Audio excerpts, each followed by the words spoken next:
मेरा नाम है नीतीश यादव और आज हम शुरू करने वाले हैं ज्योग्राफी का लेक्चर नंबर 2 और इसमें हम बात करेंगे फिजिकल डिवीज़न ऑफ इंडिया की। पहले लेक्चर में हमने बात की थी जो पॉलिटिकल मैप था और इंडियन स्टेट की जो इंडिया की पोजीशन है ऑन द ग्लोब उसकी बात की थी। आज हम स्टार्ट करेंगे फिजिकल डिवीज़न और स्टार्ट करने से पहले मैं बता दूं जो ये लेक्चर है वो सभी वनडे एग्जामिनेशन जैसे कि एसएससी हो गया, एनडीए हो गया, सीडीएस, सीएपीएफ, इन सब के लिए बहुत ही उपयोगी है। और इन सभी परीक्षाओं में जीएस तो पूछी जाती है और जीएस सभी परीक्षाओं में पूछी जाती है। वैसे तो ये इन सभी एग्ज़ाम को टारगेट करके लेक्चर लिया जा रहा है, लेकिन जिसमें भी जीएस पूछी जाती है, जितने भी एग्ज़ाम होते हैं उन सब के लिए ये बेनिफिट देगा। तो without wasting time we are going to start now. Okay, तो सबसे पहले हम लोग फिजिकल डिवीज़न की बात ना करके जो उस लेक्चर में थोड़ा बहुत छूट गया था उसकी बात करेंगे, पॉलिटिकल मैप की। तो अगर पॉलिटिकल मैप की बात की जाए, इसमें हम लोगों ने क्या क्या कर लिया था। हम लोगों ने कर लिया था जो नदर्न साइड में जितने भी स्टेट पड़ते हैं, लैंड बाउंड्री वाले ऊपर वाले जितने भी हैं उसको कर लिया था।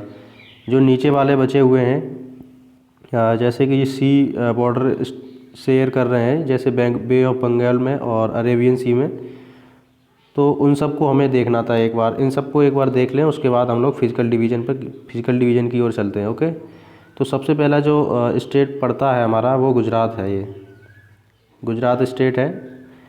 ध्यान में रखना है, पेन पेपर हाथ में ले लीजिए और जो मैं बोलता जाऊँ उसको थोड़े थोड़े में नोट करते चले जाइए, या फिर लास्ट में जाके दोबारा इसको रिवाइज़ करना इस वीडियो को। उसके बाद आप इसको पॉज करके नोट कर सकते हैं अपने कॉपी पर। तो सबसे पहला जो स्टेट है जो सी बॉर्डर हमारा शेयर कर रहा है वो है गुजरात। इसके बारे में जो पॉइंट लिखना है वो हमें लिखना है, इसकी जो बाउंड्री है समुद्र के साथ वो सबसे बड़ी बाउंड्री है। यहाँ से शुरू होती है पाकिस्तान के बॉर्डर से और ये खंबात की खाड़ी में, ये कच्छ वाला रीजन है और खंबात की खाड़ी तक यहाँ तक है इसकी बॉर्डर। ये सबसे लंबी बॉर्डर है। यहाँ से देखिए, मैं इसका मैप एक बार ड्रॉ कर देता हूँ। ये वाला जो रीजन है और यहाँ तक, ये यहाँ तक है और यहाँ से स्टार्ट होती है सी बाउंड्री। इसकी सबसे लंबी बॉर्डर जो बनती है समुद्र के साथ हमारे राज्य की, वो गुजरात राज्य की बनती है। इसको पॉइंट बनाकर अपनी कॉपी में नोट कर सकते हैं आप। ओके, सेकंड स्टेट के ऊपर आते हैं, महाराष्ट्र। इसके नीचे वाला जो स्टेट है वो महाराष्ट्र है। तो सबसे पहले ऊपर कौन सा हो गया, पहला नंबर हो गया हमारा गुजरात और सेकंड नंबर हो गया हमारा महाराष्ट्र। ओके, अगर हम बात करें थर्ड नंबर स्टेट की, तो थर्ड नंबर स्टेट आता है हमारा, यहाँ पर देखेंगे गोवा। गोवा जिसकी राजधानी पणजी है। ठीक, गोवा जिसकी राजधानी पणजी है, थर्ड नंबर पे आता है। ये सबसे कम बॉर्डर को शेयर करने वाला, समुद्र के साथ सबसे कम बॉर्डर को शेयर करने वाला राज्य है। ठीक, ये गोवा हो गया हमारा। उसके बाद हम देखें इसके नीचे आने वाला राज्य जो है कर्नाटक। ये यहाँ पर कर्नाटक जो येलो कलर में है, फोर्थ नंबर कर्नाटक। और इसके नीचे जो है केरला। ठीक, फिफ्थ नंबर केरला। ओके, तो अगर हम ये वाला कोस्ट जो है हमारा वेस्ट कोस्ट और ये हमारा ईस्ट कोस्ट है। ठीक है, ये हमारा जो पश्चिमी किनारा है भारत का, पश्चिमी तट है, ये हमारा पूर्वी तट है। तो पश्चिमी तट पर जितने भी राज्य पड़ते हैं उसमें सबसे पहले आता है हमारा गुजरात, सेकंड नंबर पे आता है महाराष्ट्र, थर्ड नंबर पे आता है हमारा गोवा और फोर्थ नंबर पे हमारा कर्नाटक और फिफ्थ नंबर पर केरला। तो 5 राज्य ऐसे हैं जो पश्चिमी तट पर पड़ रहे हैं। और उसके बाद अगर हम बात करें जो पूर्वी तट वाले राज्य हैं, ओके, पूर्वी तट वाले राज्यों की बात करते हैं हम लोग।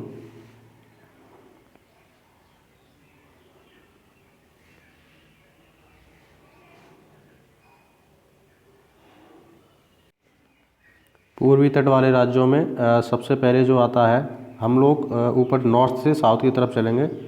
तो सबसे पहले जो सी बॉर्डर को शेयर करता है वो वेस्ट बंगाल है। ये वाला जो ग्रीन में आपको हिस्सा दिखाई दे रहा है, ये वाला वेस्ट बंगाल का तट है। उसके बाद हमारा सबसे पहले नंबर पर नॉर्थ से साउथ की तरफ चलेंगे, पूर्वी तट, भारत का जो पूर्वी तट है उस पर नॉर्थ से साउथ की तरफ चलेंगे, जिससे कि हमें स्टेट को आसानी हो याद करने के लिए। ठीक है, तो सबसे पहले हमारा कौन सा है, वेस्ट बंगाल है।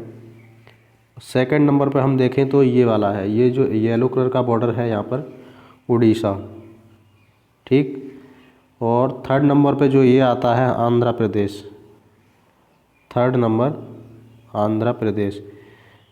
हमने इधर जो देखा था गुजरात का सबसे बड़ा बॉर्डर है, सबसे ज़्यादा शेयर होने वाली बाउंड्री है वाटर के साथ, मतलब कि अरेबियन सी, जो इधर अरेबियन सी है, अरब सागर, उसके साथ जो सबसे लंबा बॉर्डर साझा करता है वो गुजरात है। उसके बाद हम अगर देखा जाए तो सबसे लंबा बॉर्डर जो शेयर करता है वो आंध्र प्रदेश है। देखिए यहाँ से लेकर और ये यहाँ तक है, ओके। तो बहुत बड़ा बॉर्डर है इसका भी, आंध्र प्रदेश का। ये सेकंड नंबर पे आता है, इसको नोट कर लेना, ये सेकंड नंबर पर शेयर करता है लंबाई के हिसाब से। उसके बाद जो फोर्थ नंबर पे हमारा स्टेट है वो तमिलनाडु है, ओके। ये यहाँ पर क्या है, तमिलनाडु, ओके। ये जो फोर्थ नंबर पे जो स्टेट आता है वो तमिलनाडु है। फर्स्ट नंबर पर देखेंगे तो हमारा वेस्ट बंगाल, सेकंड नंबर पे उड़ीसा, थर्ड नंबर पे आंध्र प्रदेश, जो दूसरी सबसे लंबी सीमा को शेयर करता है पानी के साथ, वाटर के साथ, बे ऑफ बंगाल में, हिंद महासागर में, ओके। तो कितने स्टेट हो गए हमने देखा, तो हमने देखा कि सबसे ज़्यादा लैंड बाउंड्री, अपनी जो बाउंड्री है वो मतलब पानी के साथ शेयर करने वाला सबसे बड़ा राज्य कौन सा है, गुजरात है। तो इसको हम लोग ध्यान रखेंगे, गुजरात है। सेकंड नंबर पे जो आता है वो आंध्र प्रदेश है, ठीक है, आंध्र प्रदेश। और थर्ड नंबर पे जो आता है वो तमिलनाडु है। इन तीन को याद रखेंगे, इस तीन का क्रम याद रखेंगे हम लोग। सबसे पहले गुजरात है, सेकंड नंबर पे आंध्र प्रदेश है, और थर्ड नंबर पर तमिलनाडु है, ओके। नेक्स्ट स्लाइड पर चलते हैं। नेक्स्ट स्लाइड में क्या है, हाँ, देखते हैं कि जो भारत में राज्य हैं वो कितने राज्य हैं। 28 स्टेट हैं,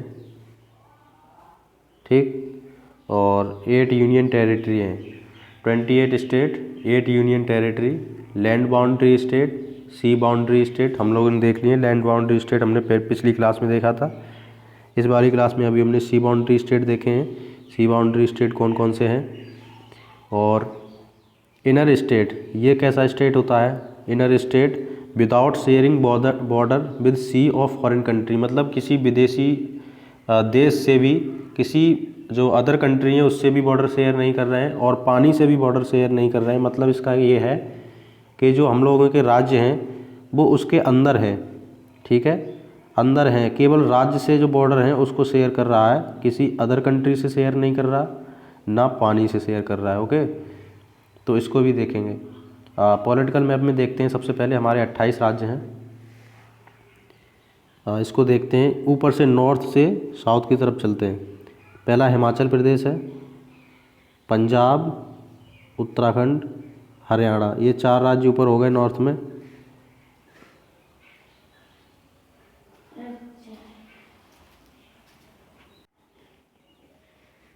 कौन कौन से देख लिए हमने।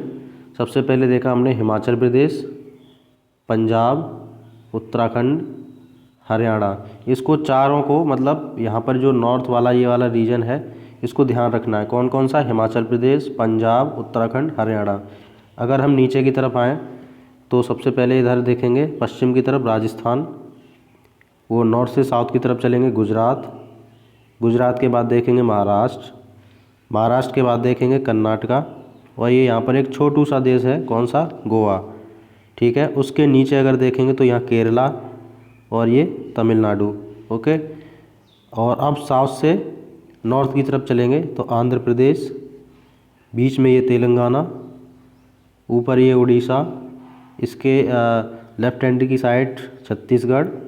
अगर सबसे बीच में देखते हैं तो मध्य प्रदेश, इसके ऊपर देखते हैं झारखंड, बिहार, और ये उत्तर प्रदेश, ठीक है। और इधर ये वेस्ट बंगाल। ये वाले जो मेनलैंड, मतलब कि जो इधर जो स्थित हैं वो सारे राज्य हो गए। कितने हो गए इनको एक बार काउंट कर लेते हैं। 1 Himachal Pradesh, second Punjab, third Uttarakhand, fourth Haryana, fifth Rajasthan, sixth Gujarat, seventh Maharashtra, 8th number Goa, 9th Karnataka, और 10th नंबर पर हमारा केरला। ये 10 राज्य हो गए। ऐसे यहाँ से और यहाँ तक, यहाँ से यहाँ तक देखेंगे तो 10 राज्य हो गए। ओके, 11वां नंबर देखेंगे तमिलनाडु, 12वां नंबर आंध्र प्रदेश, 13वां नंबर तेलंगाना, 14वां नंबर उड़ीसा, 15वां नंबर छत्तीसगढ़ और 16वां number Madhya Pradesh, 17 number west Bengal, 18 Jharkhand, 19 Bihar, 20 Uttar Pradesh. ये 20 राज्य हो गए हमारे। ठीक है, इसके बाद अगर हम बात करें तो नॉर्थ ईस्ट में जाएंगे। नॉर्थ ईस्ट की बात करते हैं तो सबसे पहले यहाँ पर देखेंगे हम सिक्किम राज्य। 33वां संविधान संशोधन 1975 के द्वारा इसको पूर्ण राज्य का दर्जा दिया गया था भारत संघ में। ओके, ये हमारा 21 नंबर हो गया। 22 नंबर देखते हैं, यहाँ पर ये मेघालय है। ठीक, इसके ऊपर ये दिखाई दे रहा है मेघालय, बांग्लादेश के ऊपर। ये जो येलो कलर में दिखाई दे रहा है ये असम है। 23 नंबर। 24 नंबर देखेंगे तो ये त्रिपुरा है। ठीक, 25 नंबर देखेंगे मिज़ोरम, 26 नंबर देखेंगे अरुणाचल प्रदेश, 27 नंबर देखेंगे मणिपुर और 28 नंबर देखेंगे तो ये नागालैंड। तो हमारे ये टोटल कितने 28 स्टेट हो गए। अब हमारे पास कितनी 8 यूनियन टेरिटरी हैं। यूनियन टेरिटरी का मतलब जहाँ पर जो केंद्र का डायरेक्ट शासन होता है राज्यपाल के द्वारा, तो वो 8 है हमारे पास। कौन कौन सी 8 हैं उसको एक बार देख लेते हैं। सबसे पहले नॉर्थ से स्टार्ट करते हैं। नॉर्थ में कौन सी है? सबसे पहले लद्दाख। ये वाली जो लद्दाख है 2019 में जो बनी थी, लद्दाख और कश्मीर। तो पहला नंबर ये, दूसरा नंबर ये। ठीक है, 2 हो गई ये। हमारे पास कुल कितनी है? 8 है। हरियाणा है, हरियाणा में एक चंडीगढ़ यहाँ पर है। चंडीगढ़ जो पंजाब और हरियाणा दोनों की राजधानी है, ये हमारी 3rd नंबर हो गई। ठीक है, 4th नंबर हमारी हो गई न्यू दिल्ली, ये 4th नंबर हो गई हमारी। ओके, और 5th नंबर की बात करें तो दादरा नगर हवेली, यहाँ पर ये दादरा नगर हवेली और दमन एंड दीव, ये दोनों को मिला दिया गया। ये पहले सेपरेट थी लेकिन इन दोनों को मर्ज कर दिया गया। ये हमारी 5th नंबर हो गई। 5th number. Okay, 5th number. ठीक, अगर हम 6th नंबर की बात करें तो यहाँ पर देखेंगे पौंडीचेरी। ये पौंडीचेरी दिखाई दे रही है। ठीक, ये 3 राज्यों में विभक्त है। ये जो 6th नंबर हमारी यूनियन टेरिटरी है वो 3 राज्यों में फैली हुई है। अब ये 3 राज्यों में कहाँ पर फैली हुई है उसको हम देखते हैं। इसको देखने के लिए सबसे पहले यहाँ पर आंध्र प्रदेश में है एक, इसका नाम है येनम। ठीक है, ये 3 राज्यों में है पौंडीचेरी। इस पर पुर्तगालियों का शासन रहा करता था पहले। जब पुर्तगाली ईस्ट इंडिया कंपनी यहाँ पर का व्यापार करने आई थी तो पौंडीचेरी पर उनका अधिकार था। ठीक है, तो येनम हो गया आंध्र प्रदेश में, कराईकल ये हो गया तमिलनाडु में, माहे पौंडीचेरी ये हो गया हमारा केरला में। ये तो 3 जगह पर फैली हुई है, वो पौंडीचेरी है। 21 नंबर की हो गई हमारी, 6th नंबर की। और हम 7th नंबर की बात करें तो हमारा ये लक्षद्वीप जो कि अरब सागर में है। यहाँ पर गौर से देखिए, यहाँ पर जो हमारा आइसलैंड है वो लक्षद्वीप, वो हमारा 7th नंबर का यूनियन टेरिटरी है। उसके बाद अगर हम यहाँ पर देखेंगे अंडमान एंड निकोबार, ये 8th नंबर का हमारा यूटी है। ठीक है, ये 8th नंबर का केंद्र शासित प्रदेश है जहाँ पर केंद्र का डायरेक्ट शासन होता है। यहाँ पर जो जितनी भी गतिविधियाँ होती हैं, जितना भाई अगर आप जैसे कि कर लें इंफ्रास्ट्रक्चर वगैरह जो भी बिल्ड करना है वो भी केंद्र सरकार को ही बिल्ड करना है। सारे निर्णय केंद्र सरकार के द्वारा ही लिए जाते हैं। ओके, तो पिछली स्लाइड पर चलते हैं हम लोग। यहाँ पर हम लोगों ने यहाँ पर 28 स्टेट देख लिए, 8 यूनियन टेरिटरी देख ली, लैंड बाउंड्री स्टेट देख लिए थे कल, जिसकी किन किन देशों के साथ सीमा साझा होती है। सी बाउंड्री स्टेट देख लिए, इनर स्टेट रह गया हमारा। इनर स्टेट को देखने के लिए उसी स्लाइड पर दोबारा वापस जाना पड़ेगा।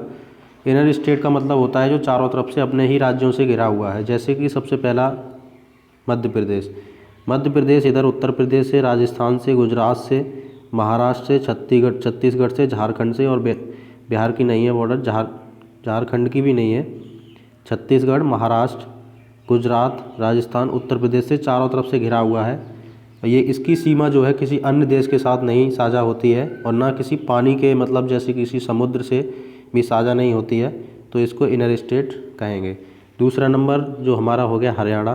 हरियाणा भी इसी प्रकार से, हिमाचल प्रदेश, पंजाब, राजस्थान, उत्तराखंड की बॉर्डर शेयर नहीं होती है, लेकिन इधर जो है नॉर्थ में उत्तराखंड है और इधर उत्तर प्रदेश चारों तरफ से घिरा हुआ है। वो भी इंडियन स्टेट से घिरा हुआ है, किसी दूसरे अन्य देश के स्टेट से नहीं घिरा हुआ है। तो और किसी भी समुद्र से भी सीमा साझा नहीं होती है, तो इसको भी इनर स्टेट कहेंगे। उसी प्रकार हमारा ये तीसरा नंबर हो गया छत्तीसगढ़, चौथा नंबर हो गया तेलंगाना, ओके, और फिफ्थ नंबर हो गया हमारा झारखंड। तो 5 ऐसे राज्य हैं जो कम्प्लीटली अपने ही इंडियन स्टेट्स के द्वारा चारों तरफ से घिरे हुए हैं और किसी भी समुद्र से मतलब अपनी सीमा को शेयर नहीं करते हैं। तो 5 ऐसे राज्य हैं जिनको हम इनर स्टेट बोल सकते हैं, ओके। अब स्टार्ट करते हैं अपना फिजिकल डिवीज़न का लेक्चर। अगर हम इंडिया के फिजिकल डिवीज़न की बात करें तो इसको हम लोग जो मतलब इंडिया में विविधताएं तो बहुत हैं, लेकिन मेजर रूप से हम लोग जो बांटते हैं वो ये वाले पॉइंट हैं। हिमालय के रूप में बांटते हैं जो नॉर्थ साइड में पड़ता है इंडिया के, ठीक है, ऊपर वाले जम्मू कश्मीर से लेकर और इधर जो नॉर्थ ईस्ट के राज्य हैं उसमें। और अगर दूसरा वाला है जो नॉर्दर्न प्लेन है, जो गंगा वाला प्लेन है और इधर ब्रह्मपुत्र वाला प्लेन है, ठीक। डेक्कन प्लेटू है, उसके बाद कोस्टल प्लेन है, जो यहाँ पर नीचे वाला जो राज्य हैं जो समुद्र से सीमा साझा करते हैं वहाँ पर प्लेन पाए जाते हैं, ओके। उसके बाद आइसलैंड है, ये लक्षद्वीप वाला, और इधर ये अंडमान निकोबार वाला। तो इसको हम मैप में एक बार देख लेते हैं जिससे कि आसानी रहेगी समझने के लिए। तो मैप का प्रयोग करते हैं इसको देखने के लिए। तो सबसे पहले वाला रीजन है वो हिमालय वाला है, यहाँ से देखेंगे जम्मू कश्मीर से, और ये वाला जो रीजन है, ये वाला रीजन, इसमें हिमालय फैला हुआ है। हिमालय के भी फर्दर पार्ट हैं, ट्रांस हिमालय और ग्रेट हिमालय। हिमालय में भी फिर ग्रेट हिमालय में भी उसमें फर्दर डिवाइडेशन होता है, तो इसको आगे समझेंगे। पहले केवल ये देखते हैं कि कितने भागों में इसको बांटा गया है। हिमालय को देख लिया, अब ग्रेट प्लेन को देखते हैं। हमारा जो प्लेन है वो यहाँ से स्टार्ट करता है, समतल मैदान जो है, ठीक है, यहाँ से पंजाब वाला रीजन, और ये जो थार वाला डेजर्ट का रीजन है, ये वाला भी पूरा ब्रह्मपुत्र, असम वाला रीजन, बांग्लादेश, ये वाला रीजन जो है, ठीक है, ये ग्रेट प्लेन है। ये सबसे ज़्यादा फर्टाइल मतलब उपजाऊ प्लेन है, दुनिया का सबसे बड़ा प्लेन है फर्टाइल, ओके। ये कई नदियों के द्वारा बनता है। यहाँ पर जो गंगा यमुना का क्षेत्र है ये वाला, और यहाँ पर ये ब्रह्मपुत्र का क्षेत्र है, ओके। तो ये हमारा जो प्लेन हो जाएगा। अगर थर्ड नंबर को देखा जाए, कोस्टल प्लेन का मतलब होता है तटीवर्ती मैदान। तटीवर्ती मैदान जैसे कि कहाँ पर तट दिखाई दे रहा है, यहाँ पर जो समुद्र का तट है, यहाँ से लेकर गुजरात से स्टार्ट होगा, कच्छ से, और ये जो जितना भी ग्रीन दिखाई दे रहा है, हरा हरा, वो सब प्लेन है, ठीक है। ये हमारा कोस्टल प्लेन हो जाएगा। इसके बाद की बात करें तो ये हमारे आइसलैंड हो जाएंगे, ये अंडमान निकोबार वाला हो जाएगा, और ये लक्षद्वीप हो जाएगा। तो इतने भागों में इंडिया को डिवाइड किया गया है। तो इन सभी भागों को हम एक एक करके देखेंगे और डिटेल में देखेंगे, जिससे कि कोई जो क्वेश्चन पूछा जाता है क्वेश्चन पेपर में, किसी भी एग्ज़ाम के पेपर में, वो हम उसको सॉल्व कर पाएँ, ओके। तो सबसे पहले हम हिमालय वाला रीजन देखेंगे। हिमालय को कितने भागों में बांटा जाता है, कौन सी नदियाँ यहाँ से निकलती हैं। नदियों वाला चैप्टर अलग से रहेगा, लेकिन जो एक ओवरव्यू है उसको यहाँ पर हम देखेंगे। और कितने भागों में बांटा जाता है, ट्रांस हिमालय कौन सा है, ग्रेट हिमालय कौन सा है, शिवालिक श्रेणियाँ कौन सी हैं, मध्य हिमालय कौन सा है, और जितने भी इम्पोर्टेंट चोटियाँ हैं, पीक्स हैं, हाईएस्ट पीक है, लोवेस्ट मतलब हाईएस्ट पीक है, कोई इम्पोर्टेंट पीक है, इंडिया की हाईएस्ट पीक, वर्ल्ड की हाईएस्ट पीक, सब कुछ को एक बार में इस सेशन में निपटाएंगे, ओके। तो कि लेट्स बी बिगिन। हम लोग सबसे पहले ग्रेट हिमालय पर आते हैं। तो ग्रेट हिमालय को शुरुआत करने से पहले हम जानेंगे इसका जो बैकग्राउंड क्या है। जैसे हिमालय की उत्पत्ति कैसे हुई। हिमालय की उत्पत्ति को जानने के लिए हम लोग पहले यहाँ समझते हैं, ओके। पहले जो पृथ्वी थी उस पर जो सारे कॉन्टिनेंट थे, सभी जो महाद्वीप थे, एक ही था। जैसे कि इतने में मान लो महाद्वीप है, सब जॉइंट थे, कोई अलग अलग नहीं था। यूरोप, अफ्रीका, एशिया, और ये उत्तरी अमेरिका, दक्षिणी अमेरिका, ऑस्ट्रेलिया, सब एक थे। इसको कहते थे हम पेंजिया। और जो पानी वाला भाग था इसके चारों ओर, इसको कहते थे पैंथालासा। ओके, उसको पैंथालासा कहते थे, इसको पैंजिया कहते थे। कुछ समय बाद, कुछ मिलियन ईयर्स बाद ये आपस में मतलब टूटना स्टार्ट हुआ। टूट के जब स्टार्ट हुआ ये दो भागों में टूट गया, एक ऊपर वाला भाग, एक नीचे वाला भाग। ठीक है, इसको कहते थे हम अंगारालैंड, अंगारालैंड। और जो नीचे वाला था उसको कहते थे Gondwana land, Gondwana land. Okay, यहाँ से कुछ ये जो चैप्टर है ना, ये फिजिकल ज्योग्राफी वाला, ये अलग से लेंगे, चिंता करने वाली बात नहीं है। लेकिन यहाँ पर एक ओवरव्यू लेते हैं कि इंडिया बना कैसे। इंडिया जो यहाँ पर था, यहाँ से एशिया की तरफ कैसे बढ़ा। ओके, यहाँ से जब एक टुकड़े टूट के इधर की तरफ बढ़ा, और इंडिया मतलब जब यूरेशियन प्लेट जो है उधर की तरफ मूव करना स्टार्ट किया, जब दो प्लेट आपस में, जैसे कि यहाँ पर एक प्लेट है, ओके, ये इंडिया आ रहा है नीचे से। अब ये ओवर द टाइम हुआ, 1-2 साल में नहीं हुआ, करीब कई करोड़ों वर्षों के मूवमेंट के बाद ये चीज़ हो पाई है। ठीक, इंडिया इधर बढ़ रहा था, जब इंडिया यहाँ पर पहुँचा तो इस वाली प्लेट ने नीचे की तरफ थोड़ा धसाव किया, और ये वाली प्लेट ने ऊपर की तरफ धक्का लगाया। तो यहाँ पर तैथीस सी हुआ करता था, तैथीस सी। ऊपर से जितनी आने वाली नदियाँ थीं इसी में पानी डालती थीं, जितनी भी ऊपर से आने वाली नदियाँ थीं, ऊपर से जितनी भी नदियाँ आ रही थी इसमें पानी गिराती थीं, और अपने साथ सेडिमेंट लेके आती थीं, अवसाद लेके, जैसे कि मिट्टी है, और इसी वाले क्षेत्र में डाल रही थी। तो ओवर द टाइम क्या हुआ कि जो नीचे से जो प्लेट जा रही थी गोंडवाना लैंड से, उसने ऊपर के लिए फोर्स लगाया, तो इधर जो सेडिमेंट पड़ा था, इधर जो अवसाद जो पड़ा हुआ था समुद्र में, 33 सी में, ये एक छिछला सागर था, कोई गहरा सागर नहीं था, जैसे ज़्यादा गहरा नहीं था, उथला हुआ सागर था। जब इसने फोर्स लगाया तो जिसके अंदर जो गाद भरी हुई थी, जो इसके अंदर अवसाद भरा हुआ था, वो ऊपर की तरफ उठने लगा, और एक फोल्डेड माउंटेन का टर्सरी पीरियड में एक फोल्डेड माउंटेन बन के आया जो हमारा हिमालय है। तो इसका बैकग्राउंड आई होप समझ में आ गया होगा। तो हम स्टार्ट करते हैं फर्दर, इसका डिवाइडेशन कैसे हुआ। यहाँ पर एक पामीर की नोट है, कलर चेंज कर लेते हैं, पामीर की नोट है। यहाँ से ही सारी जितने भी मतलब माउंटेन रेंज है वो निकलती हैं। ये हिंदू कुश जा रही है अफ़गानिस्तान में, कुनलुन ये जा रही है चाइना में। यहाँ से एक सुलेमान निकलती है, ये देखिए, ये सुलेमान रेंज है, ये पाकिस्तान की रेंज है। यहाँ से ही, इस नोट से ही, जो ये पामीर की गांठ है, जो इसको दुनिया की छत भी कहते हैं, यहाँ से ही एक रेंज निकलती है जो हमारी हिमालय, ग्रेट हिमालयन रेंज है। इसी को हमें फर्दर डिवाइड करके पढ़ना है। तो एक इस वाली स्लाइड पर देख लेते हैं पहले, उसके बाद इसका देखेंगे। पहले जो ऊपर है वो उसको ट्रांस हिमालय कहते हैं। ट्रांस हिमालय की स्लाइड है हमारे पास, यहाँ पर ट्रांस हिमालय को देखेंगे सबसे पहले। ट्रांस हिमालय क्या है? ट्रांस हिमालय में 3 रेंज हैं, एक काराकोरम है, लद्दाख है, और जास्कर है। जो हिमालय के उस पार है, ट्रांस का मतलब होता है उस पार, ऊपर की तरफ, नॉर्थ साइड। जैसे ये हिमालयन रेंज है, तो इसके जो ऊपर साइड जो हिमालय है, ऐसा नहीं है कि केवल इसी में पहाड़ हैं, इसके ऊपर भी पर्वत हैं कुछ, तो वो वाला हिमालय है, उसको ट्रांस हिमालय कहते हैं। ट्रांस हिमालय में 3 रेंज हैं। ट्रांस हिमालय में 3 रेंज हैं। कौन कौन सी हैं? पहला है काराकोरम, ओके, फिर हमारी आती है लद्दाख, फिर हमारी आती है जास्कर। ये कहाँ पर हैं? ये सब जितने भी हैं ये जम्मू कश्मीर में है। ऊपर वाला जो नॉर्दर्न साइड है इंडिया का, वहाँ पर है।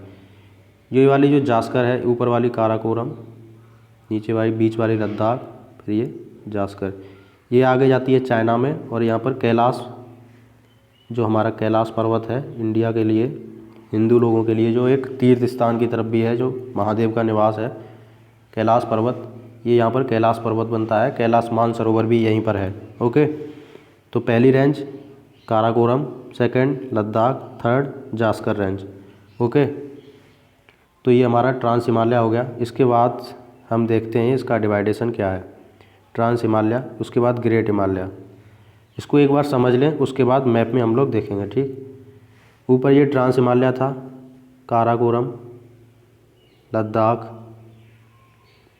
ये जास्कर, यहाँ पर कैलाश माउंटेन रेंज है। ठीक, उसके नीचे, ठीक नीचे यहाँ से जम्मू कश्मीर के नंगा पर्वत से होते हुए यहाँ तक नॉर्थ ईस्ट तक नामचा पर्वत है, वहाँ तक। यहाँ पर सिंधु नदी है, यहाँ पर ब्रह्मपुत्र नदी आती है इंडिया में। इसके बीच में जो ये रेंज है वो ग्रेट हिमालय है, हमारा महान हिमालय। इसको भी फर्दर डिवाइड किया जाता है, तो नीचे की तरफ इसको देखेंगे, यहाँ पर एक मध्य हिमालय बोलेंगे उसको। उसके नीचे जो है फर्दर उसको शिवालिक श्रेणी बोलेंगे। कौन सी? Shivalik range. Okay, middle Himalaya कौन सा हो गया? ये बीच वाला जो है। और ग्रेट हिमालय कौन सा हो गया? जो सबसे ग्रेट है, सबसे ग्रेट है और सबसे ज़्यादा विस्तार में है। सबसे ऊंची ऊंची जो चोटियां हैं वो ग्रेट हिमालय में है। और सबसे नीचे कौन सा हो गया? शिवालिक रेंज। शिवालिक रेंज का जो है, शिवालिक रेंज इसके फुट हिल पर है। जैसे कि हम सीढ़ी चढ़ते हैं, ये वाला समझ लो, ये वाला जो है वो ग्रेट हिमालय है। ये कौन सा है? ये मिडिल हिमालय है। ये कौन सा है? ये शिवालिक श्रेणी है। सबसे ज़्यादा ऊंचाई ग्रेट हिमालय की, उससे कम मिडिल हिमालय की, उससे कम, सबसे कम जो है वो शिवालिक श्रेणी की है। ठीक है, ये ओवरव्यू मिल गया। उसके बाद हम लोग देखते हैं, इसको मैप में देख लेते हैं। तो ये वाला पोर्शन है जम्मू कश्मीर में, यहाँ से और यहाँ तक, ये ट्रांस हिमालय है। इसमें 3 रेंज दिखाई दे रही हैं, काराकोरम, बीच वाली लद्दाख है और ये जास्कर है। जास्कर आगे पहुँची है तो ये कैलाश रेंज है। यहाँ पर मानसरोवर लेक यहाँ पर ही है, ये चाइना में है। ये वाला जितना भी है ये चाइना में पोर्शन है। ठीक है, आई होप आपको समझ में आ गया होगा कि ट्रांस हिमालय क्या है और ट्रांस हिमालय में कितनी रेंज है, कितनी पर्वत श्रृंखलाएँ हैं। ओके, उसके बाद ग्रेट हिमालय को हम लोग समझते हैं। ग्रेट हिमालय में क्या है? सबसे जो लंबा दिखाई दे रहा है ये, यहाँ से लेकर फॉरेस्ट अरुणाचल प्रदेश तक, ये वाला जो पोर्शन है ये ग्रेट हिमालय का है। उसके नीचे वाला जो बीच में कटा फटा दिखाई दे रहा है आपको, ये नदियों के द्वारा काटा गया है, ये मिडिल हिमालय है। और ये सबसे नीचे की जो लाइन दिखाई दे रही है ये वाली, ये शिवालिक श्रेणी है। यहाँ से चलती हैं ये आपस में जाके इधर इकट्ठी हो जाती हैं, यहाँ पर अरुणाचल प्रदेश में। ओके, तो हम लोग देखते हैं कि हिमालय कहाँ से स्टार्ट होता है। एक ब्लैंक स्लाइड ले लेते हैं यहाँ पर। तो जम्मू कश्मीर में यहाँ एक पर्वत है, यहाँ पर एक माउंटेन है, इसका नाम है नंगा पर्वत। नंगा पर्वत, यहाँ से ग्रेट हिमालय की शुरुआत होती है। और अरुणाचल प्रदेश में यहाँ पर एक नामचा बरवा नाम का पर्वत है, नामचा बरवा। नामचा बरवा नाम का पर्वत है, यहाँ तक, यहाँ से यहाँ तक इसकी शुरुआत है। यहाँ पर जम्मू कश्मीर है, ये J&K। यहाँ पर कौन सा है? अरुणाचल प्रदेश। इसकी जो लंबाई मानी जाती है वो 2500 किलोमीटर है। ठीक है, 2500 किलोमीटर में ये सबसे बड़ी रेंज है, मतलब सबसे बड़ी नहीं है दुनिया की, लेकिन 2500 किलोमीटर में फैली हुई ये हिमालय पर्वत की रेंज है। इसके बाद जो नीचे वाला आता है कटा फटा थोड़ा सा, ये वाला मिडिल हिमालय है। ये नदियों के द्वारा काटा गया है। बहुत सारी नदियाँ जो हिमालय से अपने देश में आती हैं, तो ये नदियों के द्वारा जो गॉर्ज बना दिए जाते हैं, नदियों के द्वारा पहाड़ काट के जो निकलती हैं, वही वाला जो मिडिल हिमालय है। ओके, उसके बाद इसके नीचे शिवालिक हिमालय है, जो यहाँ पर तो चौड़ाई में है यहाँ पर, लेकिन यहाँ पर जाके आपस में मिल जाते हैं। इनकी चौड़ाई जो है, लेंथ तो हमने देख ली, लेंथ कितनी है? 2500 किलोमीटर। और जो इनकी चौड़ाई है, ब्रेथ, वो है 150 किलोमीटर से 300 किलोमीटर तक। इसको यहाँ पर 250 भी कर सकते हैं, 250 किलोमीटर से 300 किलोमीटर तक इसकी जो है चौड़ाई है। ये वाली जो चौड़ाई मापते हैं, ये यहाँ पर ज़्यादा है और यहाँ पर कम है। ठीक है, अगर पूछा जाए, क्वेश्चन ऐसे पूछा जाएगा कि हम लोग जब हिमालय में ईस्ट से, ये हमारा ईस्ट है, ये हमारा वेस्ट है, ईस्ट से वेस्ट की तरफ चलते हैं तो चौड़ाई कैसे घटती है, बढ़ती है, समान रहती है, या इनमें से कोई नहीं? तो यहाँ से जब ईस्ट से वेस्ट की तरफ चलते हैं तो इसकी चौड़ाई बढ़ती है। ठीक है, यहाँ पर जम्मू कश्मीर में ज़्यादा चौड़ा है, अरुणाचल प्रदेश में उतना चौड़ा नहीं है। और इसका जो एरिया है वो 5 लाख स्क्वायर किलोमीटर के बराबर है। 5 लाख स्क्वायर किलोमीटर का जो एरिया है वो हिमालय का है। लेंथ हमारी देख ली 2500 किलोमीटर है, ब्रेथ हमने देख ली इसकी 250 किलोमीटर से 300 किलोमीटर। ओके, आई होप ये समझ में आ गया होगा। तो ट्रांस हिमालय की एक बार और बात कर लेते हैं। काराकोरम रेंज, काराकोरम रेंज में दुनिया की सेकंड हाईएस्ट पीक है, जिसको हम कहते हैं K2 या गॉडविन ऑस्टिन। ओके, ये POK में पड़ती है, पाकिस्तान ऑक्यूपाइड कश्मीर में है, तो हमारा हिस्सा है POK। तो अगर पूछा जाए भारत की सबसे ऊंची चोटी, तो हमारी K2 हो जाएगी, POK में है, पाकिस्तान ऑक्यूपाइड कश्मीर में। इसका दूसरा नाम गॉडविन ऑस्टिन भी है। ओके, ध्यान रखना है। ये कौन सी रेंज में पड़ती है? काराकोरम रेंज में पड़ती है। ये पूछा जा सकता है क्वेश्चन पेपर में, इसको ध्यान रखना है। एक रेंज और पड़ती है हमारी जास्कर वाली में पड़ती है, जिसका नाम है माउंट राकापोसी। ये माउंट राकापोसी क्या है? माउंट राकापोसी दुनिया की सबसे ऊंचाई में ऊंची नहीं, मतलब सबसे ऊंची स्टीपेस्ट, जैसे कि इसका बहुत ही खड़ा ढलान है। कुछ जो माउंटेन रेंज हैं वो ऐसी होती हैं, ऐसे करके ऐसे हो सकती हैं, लेकिन जो सबसे कहते हैं ना स्टीपेस्ट, सबसे जो तीखी नुकीली पहाड़ी जो है वो ये वाली है, माउंट राकापोसी। ओके, इसको ध्यान रखना है। ये जास्कर रेंज में है। ये पूछा जा सकता है कि माउंट राकापोसी कौन सी रेंज में है, या दुनिया की सबसे स्टीपेस्ट, सबसे तीखी जो चोटी है वो कौन सी है, वो तो माउंट राकापोसी हो जाएगी। ओके, ये हमारा ट्रांस हिमालय वाला पार्ट हो गया, ग्रेट हिमालय।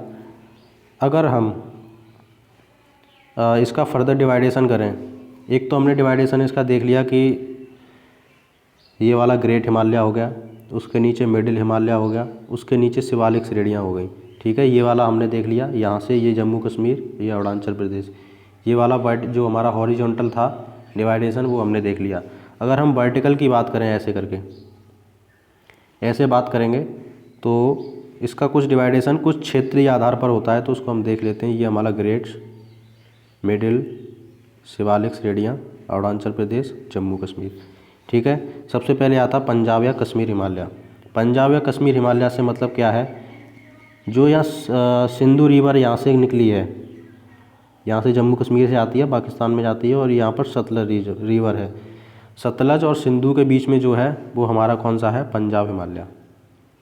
यहाँ क्योंकि यहाँ पर पंजाब पड़ता है, ऊपर जम्मू कश्मीर पड़ता है, तो इसको पंजाब या कश्मीर हिमालय के नाम से भी जाना जाता है।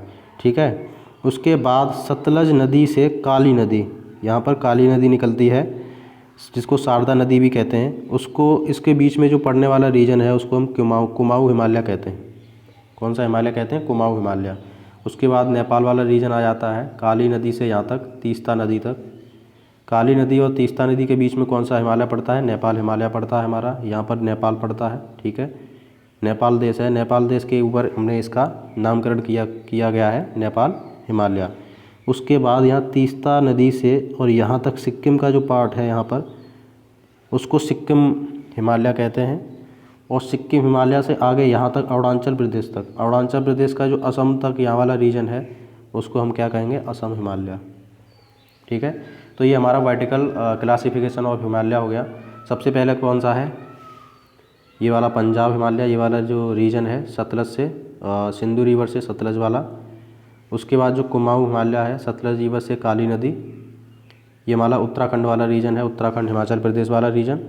उसके बाद जो है शारदा नदी या काली नदी से लेकर तीस्ता रिवर तक जो हमारा है, ये हमारा है नेपाल हिमालय। उसके बाद यहाँ पर ये सिक्किम वाला रीजन है, उसको सिक्किम हिमालय कहते हैं। यहाँ पर असम वाला रीजन है, ब्रह्मपुत्र वाला, जो यहाँ से ब्रह्मपुत्र नदी अंदर आती है भारत के, तो ये वाला हमारा हो जाएगा असम हिमालय।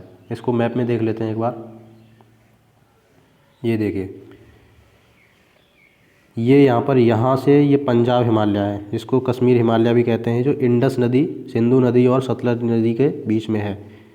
ये वाला इंडस नदी जा रही है, सिंधु नदी। ओके, ये सिंधु नदी है, और ये हमारी यहाँ से सतलज नदी जा रही है। तो सतलज नदी और सिंधु नदी के बीच में जो हिमालय है उसको हम कहते हैं पंजाब हिमालय या कश्मीर हिमालय। उसके बाद सतलज नदी और ये काली नदी यहाँ से निकलती है, लिम्पुधरा से। तो ये वाला जो रीजन है इसको हम कहते हैं कुमाऊँ हिमालय। यहाँ से ये नेपाल वाला रीजन है, इसको कहते हैं नेपाल हिमालय, जो एक काली नदी और शारदा या जो काली नदी है और तीस्ता नदी के बीच में है, उसको कहते हैं हमारा नेपाल हिमालय। उसके बाद ये आपको सिक्किम राज्य दिखाई दे रहा होगा भारत का। यहाँ पर एक फर्दर डिवाइडेशन है ये वाला, इसको हम कहते हैं सिक्किम हिमालय। इसके बाद जो यहाँ से यहाँ तक है हिमालय, भूटान से जो, इसको कहते हैं हम असम हिमालय। तो ये हमारा वर्टिकल क्लासिफिकेशन ऑफ हिमालय हो गया। आई होप ये समझ में आया होगा, वर्टिकल क्लासिफिकेशन। और जो हमारा हॉरिजॉन्टल क्लासिफिकेशन था, ग्रेट हिमालय, और उसके बाद मिडल हिमालय, उसके बाद लेसर या शिवालिक हिमालय। ठीक है, इसके बाद हम आगे बढ़ें तो some important peaks of Himalaya. Some important peaks में हम देखेंगे कौन कौन सी चोटियाँ, वो जो बहुत इंपॉर्टेंट है exam of point of view से, एग्जाम के पॉइंट ऑफ व्यू से जितनी इंपॉर्टेंट चोटियाँ हैं उसको हमने यहाँ पर लिख कर रखा है। तो जो सबसे ऊंची चोटी है हिमालय में, सबसे ऊंची चोटी है वो माउंट एवरेस्ट है, 8,848 पॉइंट कुछ है मीटर में। ये भारत में नहीं है, इसको ध्यान रखना, ये भारत में नहीं है, ये नेपाल में पड़ती है, नेपाल और चाइना के बॉर्डर पर। ये देखिए एवरेस्ट यहाँ पर लिखा हुआ है, ये नेपाल का और ये चाइना का बॉर्डर, ये चाइना है, यहाँ पर पड़ती है माउंट एवरेस्ट। ओके, ये दुनिया की सबसे ऊंची चोटी है। उसके बाद आती है हमारी कंचनजंगा, ये भारत में है, ये भारत में है, ये देखिए कंचनजंगा लिखा है, और ये है चोटी यहाँ पर, ये भारत, ये नेपाल और सिक्किम के बॉर्डर पर है कंचनजंगा। ये इंडिया की हाईएस्ट पीक है जो कि इंडिया की टेरिटरी के अंदर है। हमने पीछे पढ़ा था कि जो एक K2 नाम की, K2 गॉडविन ऑस्टिन नाम की यहाँ पर POK में एक जो पड़ती है पहाड़ी पड़ती है, वो POK में है, जो कि अभी पाकिस्तान के पास है, इंडिया के पास अभी है नहीं। कंचनजंगा जो है, जो इंडिया की टेरिटरी में है, जो इंडिया के भी पास है, ये सबसे हाईएस्ट इंडिया की चोटी है। उसके बाद हम लोग आते हैं नंगा पर्वत। नंगा पर्वत मैंने बताया था, यहाँ से जो ग्रेट हिमालय है वो स्टार्ट होता है, ये यहाँ पर जम्मू कश्मीर में है नंगा पर्वत। नामचा परवा था जो यहाँ पर ये है नामचा परवा, अरुणाचल प्रदेश में 7,756 मीटर ऊंचाई की है। यहाँ पर ब्रह्मपुत्र नदी जो होती है यहाँ से मुड़ के अपने मैदानों में आती है, भारत के मैदानों में, इधर जो ब्रह्मपुत्र के द्वारा बनाया गया है। और यहाँ पर नंगा पर्वत से लेके नामचा पर्वत तक हमारे हिमालय की स्टार्टिंग होती है। उसके बाद देखेंगे हम गॉडविन ऑस्टिन K2 जिसको कहते हैं, ये यहाँ पर है, POK में है, इसको बता दिया मैंने। ये इंडिया की हाईएस्ट पीक है। हम इंडिया की हाईएस्ट पीक क्यों मानते हैं? क्योंकि ये POK में तो है, लेकिन POK भी तो हमारा ही है। उसके बाद देखेंगे नंदा देवी यहाँ उत्तराखंड में पड़ती है, ये देखिए नंदा देवी यहाँ पर है। ठीक है, माउंट राकापोसी की मैंने आपको बताया था सबसे स्टीपेस्ट जो पहाड़ी है, सबसे तीखी कह सकते हैं जिसको, एकदम ढलान बहुत ही हाईएस्ट है इसका, इसको माउंट राकापोसी कहते हैं। ठीक है, ये यहाँ पर पड़ती है माउंट राकापोसी, ये देखिए mount Rakaposhi. Okay, Jammu Kashmir Ladakh region में। उसके बाद है माउंट मकालू और माउंट मनसालू, ये सब यहाँ पर पड़ते हैं। आप देखेंगे हिमालयन रेंज में है, और माउंट मकालू माउंट मनसालू यहाँ पर नेपाल वाले रीजन में यहाँ मिल जाएंगे आपको। तो ये कुछ इंपॉर्टेंट पीक्स थी इंडिया की। उसके बाद देखते हैं, कुछ स्लाइड छोटी तो नहीं है। फिजिकल डिवीज़न हमने कर लिया, शुरुआत से देखते हैं। पॉलिटिकल मैप में हम लोगों ने देखा था 28 state, 8 union territory. Land boundary देखी थी हमने, लैंड बाउंड्री जिसकी जिन जिन देशों से शेयर करती है, पिछली क्लास में देखा था। सी बाउंड्री आज हमने देखी, सी बाउंड्री किसकी लॉन्गेस्ट है, लॉन्गेस्ट किसकी है, गुजरात की। उसके बाद आंध्र प्रदेश, उसके बाद तमिलनाडु। ओके, इसको ध्यान रखना है इस क्रम को। उसके बाद इनर स्टेट देखे थे, कितने थे, 5 थे हमारे इनर स्टेट। ओके, इस मैप में देखा था। इसके बाद फिजिकल डिवीज़न देखा हमने। फिजिकल डिवीज़न में क्या देखा, ऊपर वाला जो नॉर्दर्न पार्ट है ये हमारा हिमालय का पार्ट है। उसके बाद ये गंगा के द्वारा बनाया गया प्लेन है, समतल मैदान है, बहुत उपजाऊ है, यहाँ पर हमारा सबसे ज़्यादा अन्न उत्पादन होता है।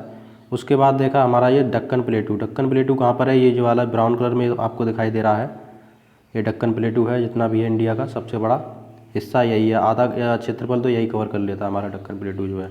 ओके, उसके बाद जो देखा था हमारा कोस्टल प्लेन, यहाँ से गुजरात से स्टार्ट होता है कोस्टल प्लेन, और ये जितना भी ग्रीन दिखाई दे रहा है आपको, ये कोस्टल प्लेन है। ओके, उसके बाद हमारे जो द्वीप हैं, ये अंडमान निकोबार वाला हो गया, ये लक्षद्वीप वाला हो गया।